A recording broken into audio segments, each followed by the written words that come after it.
丹纳斯台风重创台南，电线杆毁坏，不少地区通讯都受阻。没想到也因此发生了憾事。学甲区一对老夫妻，台风来袭时为了护住铁门，丈夫竟然被强风吹走，太太也被铁板砸到头部。因为断讯，导致救护车1个多小时才赶到，太太最终是送医不治。而目前当地断讯将近2个星期了，居民只盼可以尽快恢复通讯。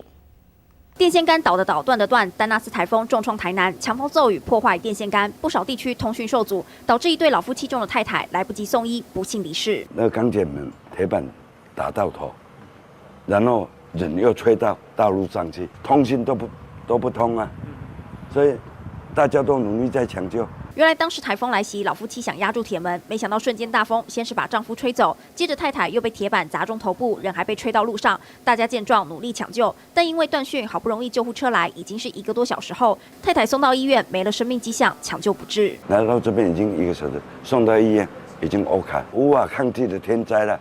我们也不怪谁，遇到风灾没办法及时救援，很是无奈。但至今已经快2周，当地还是没什么讯号。这拢没电话未通就对啊。电话打不出去，只有部分电信有讯号，居民生活很困难。电话没呢，电话无来用袂当呢。我到身躯也是啦。